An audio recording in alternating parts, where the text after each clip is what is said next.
Hi all welcome to Gaane vlogs. ಮದುವೆ ಮನೆ ವಾಂಗಿಬಾತ್ ಅಂದರೆ ಯಾರಿಗೆ ತಾನೇ ಇಷ್ಟ ಇಲ್ಲ.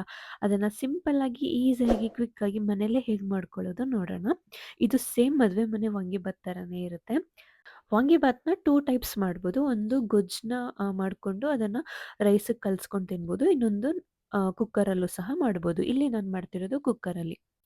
ಮೊದಲಿಗೆ ಒಂದು ಕುಕ್ಕರ್ಗೆ ಎಣ್ಣೆ ಹಾಕ್ಕೊಂಡು ಕಟ್ ಮಾಡಿರೋಂಥ ಈರುಳ್ಳಿ, ಕರಿಬೇವು ಆ್ಯಂಡ್ ಕ್ಯಾಪ್ಸಿಕಮ್, ಬಟಾಣಿ ಮತ್ತು ಕಟ್ ಮಾಡಿರೋಂಥ ಬದನೇಕಾಯಿ. ಇಲ್ಲಿ ನಾನು 2 ಬದನೇಕಾಯಿನ ಹಾಕ್ಕೋತಾ ಇದ್ದೀನಿ.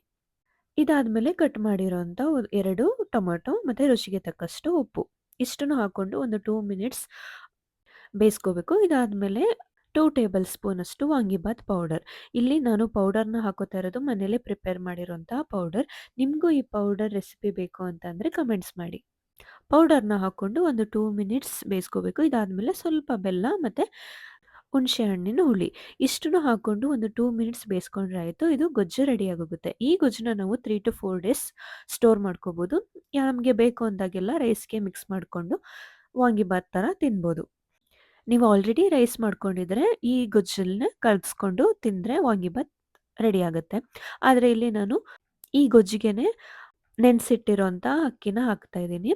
2 ಗ್ಲಾಸ್ ಅಕ್ಕಿನ ಹಾಕ್ಕೊಂಡಿದ್ದೀನಿ. ಇಷ್ಟನ್ನು ಹಾಕ್ಕೊಂಡು ಲಿಡ್ ಕ್ಲೋಸ್ ಮಾಡಿ ಒಂದು 2 ವಿಜಿಲ್ ಕೂಗಿಸ್ಕೊಂಡ್ರೆ ಆಯಿತು. ವಾಂಗಿಬಾತ್ ರೆಡಿನೇ ಆಗೋಗುತ್ತೆ.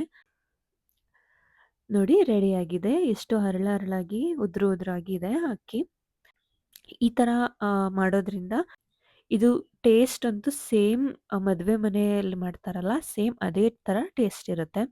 ಇದಕ್ಕೆ ಹಸಿ ಬಟಾಣಿ ಮತ್ತು ಕಡಲೆಕಾಯಿ ಬೀಜ ಹಾಕೊಳ್ಳೋದ್ರಿಂದ ಟೇಸ್ಟ್ ಅಂತೂ ಇನ್ನೂ ಎಕ್ಸ್ಟ್ರಾ ಅದು ತಿಂತಾ ಇರಬೇಕಾದ್ರೆ ಬಟಾಣಿ ಮತ್ತು ಕಡಲೆಕಾಯಿ ಬೀಜ ಬಾಯಿಗೆ ಸಿಗ್ತಾ ಇದ್ದರೆ ತುಂಬಾ ಚೆನ್ನಾಗಿರುತ್ತೆ.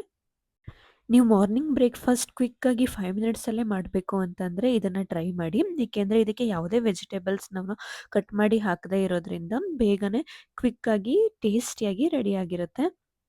ಈ ವಾಂಗಿಬಾತ್‌ನ ನೀವು ಮೊಸರು ಜೊತೆ ಅಥವಾ ಚಟ್ನಿ ಜೊತೆ ತಿನ್ಬೋದು. ನೀವು ಒಂದ್ಸಲ ಇದನ್ನು ಟ್ರೈ ಮಾಡಿ ಟೇಸ್ಟ್ ಹೇಗೆ ಬಂತು ಅಂತ ಹೇಳಿ. ನಿಮ್ಗೆ ಈ ವಿಡಿಯೋ ಇಷ್ಟ ಆಗಿದ್ರೆ ಲೈಕ್ ಮಾಡಿ, ಶೇರ್ ಮಾಡಿ, ಸಬ್ಸ್ಕ್ರೈಬ್ ಮಾಡಿ ಆ್ಯಂಡ್ ಸಪೋರ್ಟ್ ಮಾಡ್ತಾ ಇರಿ. Thank you for watching.